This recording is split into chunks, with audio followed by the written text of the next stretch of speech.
Senador Tasso Gereissati, muito obrigada por conversar conosco aqui no Poder Expresso, no SBT News. Já começo perguntando especificamente, senador, sobre a PEC, a opção de PEC que o senhor apresentou, uma PEC paralela, para garantir esses recursos para o Bolsa Família em 2023. O senhor conseguiu o número de assinaturas suficiente para essa tramitação? O que é que o senhor acha que vai andar primeiro, a sua ou a PEC da transição que está com o Marcelo Castro? Boa tarde para o senhor. Boa tarde, Rosana. Obrigado pelo convite. Bom, a minha PEC, nossa PEC, porque foi feita a várias mãos, tem por objetivo cumprir duas missões básicas.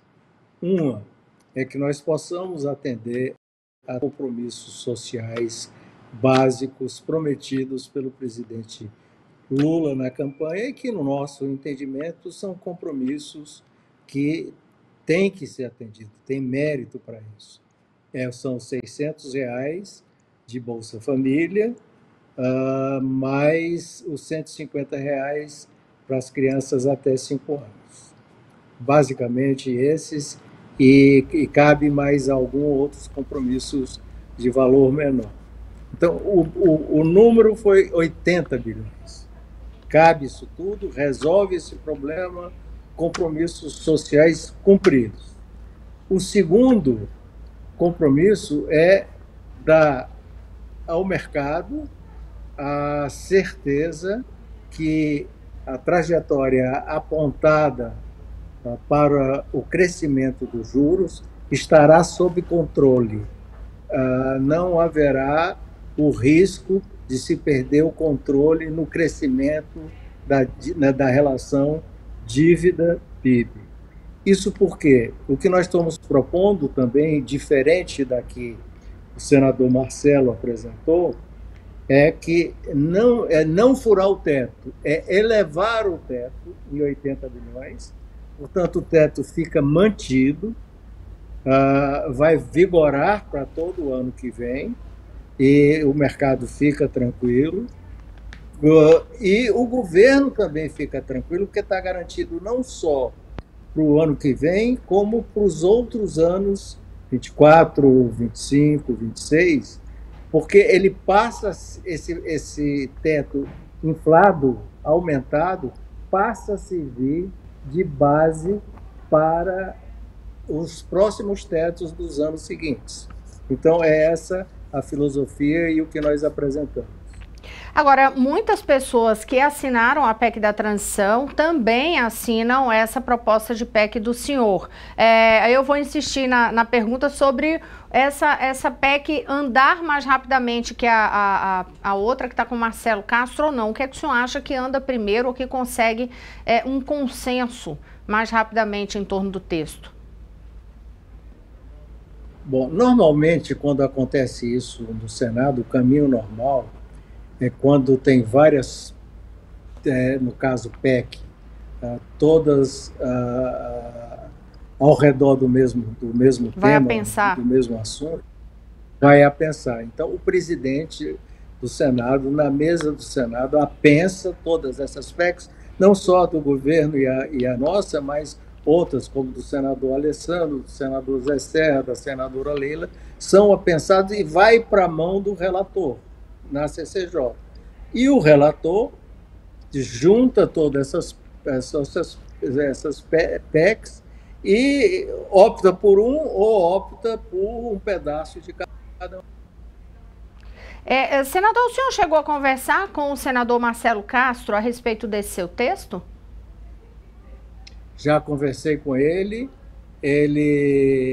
tem a compreensão da nossa ideia e, evidentemente, que ele está também atendendo ao pleito do governo, aí, por ser o relator do orçamento, não só o relator desse projeto, mas sendo como relator do orçamento, ele está, de uma maneira preferencial, atendendo ao projeto que vem do governo. Mas o senhor vê alguma viabilidade de aquele projeto que veio do novo governo, com um estoura-teto de 198 bi, com a previsão de ficar não somente em 2023, mas esse estouro de teto também para os anos seguintes? O senhor vê alguma possibilidade de esse texto ser aprovado? Olha, sinceramente, espero, porque eu tenho a impressão que o governo não se alertou para os problemas que poderão vir na frente a partir já do final do ano de 2023, em função de que esses gastos levarão a uma perca de controle da trajetória de juros. Essa perca de controle da trajetória de juros vai levar a uma incerteza sobre a possibilidade do governo vir a cumprir com esses compromissos, pagar esse endividamento que ele tem, pode gerar problemas muito graves para o país. Inflação alta, juros muito altos, crescimento pífio e chegando até a provocar, pode até provocar uma recessão. Nós já vimos isso no governo Dilma, que se apresentou uma política fiscal no mesmo sentido, o que levou a uma recessão brutal do país. E o senhor vê risco, senador, de não ser aprovada PEC nenhuma, considerando inclusive esse calendário que está muito curto? Não, eu acho que alguma coisa, além de que acho que vai ser, sim, aprovada alguma coisa, talvez não igual a minha, talvez não igual a do governo, mas alguma coisa tem que ser aprovada, porque é uma responsabilidade de dar governabilidade, é uma responsabilidade do Congresso, minha também, de todos os partidos, situação, oposição, de dar governabilidade ao próximo governo para que a gente tenha tranquilidade de ter um governo que tenha segurança e estabilidade. Agora, o senhor acha, se caso ocorra esse período de calendário realmente não permitir essa aprovação a tempo nas duas casas e promulgação, enfim, uma medida provisória assinada já no dia 1º de janeiro pelo presidente eleito Lula, seria uma solução que o Congresso concordaria? Eu acho que o problema aí não é só o Congresso, aí é o problema legal. Se uma medida provisória em que muda, de alguma maneira, muda uma questão que é constitucional, tem viabilidade, tem validade jurídica. Ela pode ser, inclusive, anulada pelo Supremo. Assim acredito eu. Mas eu não acredito que nós vamos correr esse risco. Nós vamos aprovar. Já fizemos isso outras vezes. Há pouco tempo, nós aprovamos uma PEC em 48 horas. Então, acho que até quarta-feira da semana que vem, essa PEC está aprovada no Senado.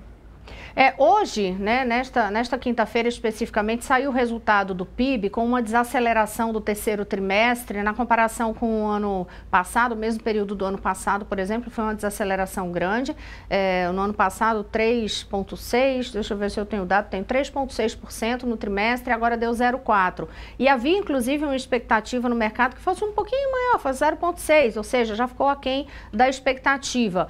Isso atrapalha de alguma forma esse cenário para a votação dessa PEC da transição? Nesse texto que está ali de 198 bi, por exemplo, que impacto esse resultado do PIB pode ter nessa discussão no Congresso?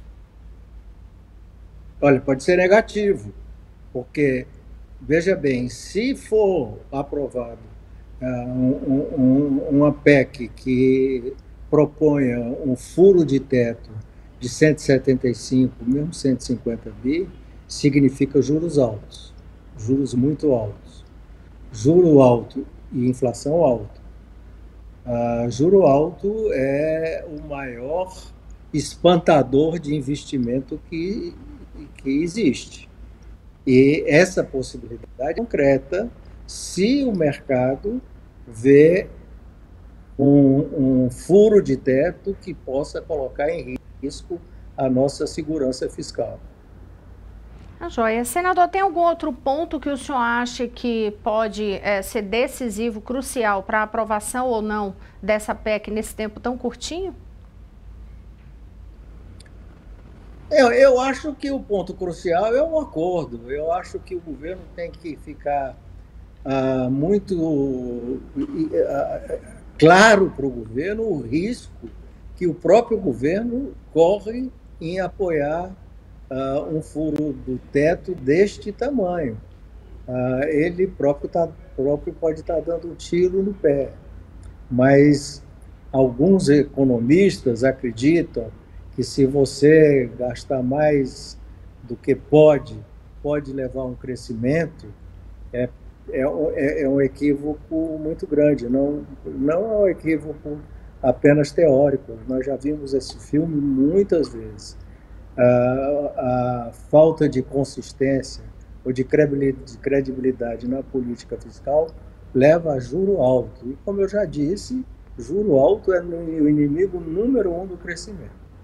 O senhor toca aí num ponto que é credibilidade. Eu já ia encerrar, mas eu não tenho como não lhe fazer essa outra pergunta, diante, inclusive, da sua afirmação. Credibilidade é sempre o que a área econômica, o setor econômico tenta ter, né, para ter essa segurança de investimentos. O fato de o presidente eleito Lula não ter previsão para anunciar, por exemplo, a equipe econômica dele, isso causa algum temor, alguma preocupação para o senhor? Claro. A meu ver, o presidente, mas, enfim, não sei porquê, qual a sua razão, deve ter alguma, mas essa falta de se saber quem é o ministro da Economia leva não só insegurança, incertezas, boatos, especulações. Quem ganha muito com isso é o especulador. Não o investidor sério, aqueles que trabalham querendo a certeza de rendimentos corretos.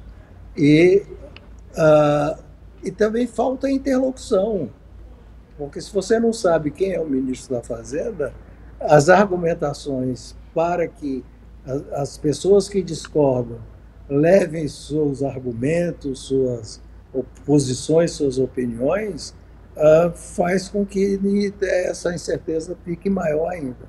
Eu gostaria muito de ter um ministro da Fazenda já indicado para até poder dialogar.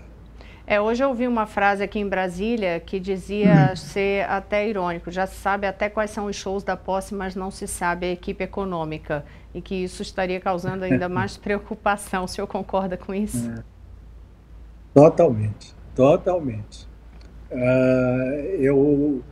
Eu acho que essa insegurança, essa demora, cria uma insegurança desnecessária.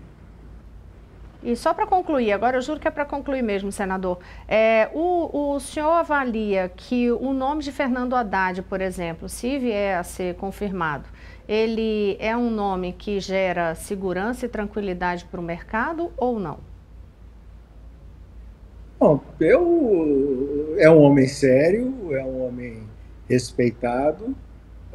Pelo que eu sei, ele tem ideias na economia, algumas vezes um pouco diferente, especificamente minhas, diferente das minhas ideias e de alguns economistas com quem eu convivo, mas acredito que seja um homem bem intencionado e aberto ao diálogo. Não vejo nada que seja grave em relação a isso, nem que atemorize em relação a isso. Senador Tasso Gereissati, muito obrigada, viu, por conversar com a gente aqui no Poder Expresso no SBT News. Uma boa tarde para o senhor.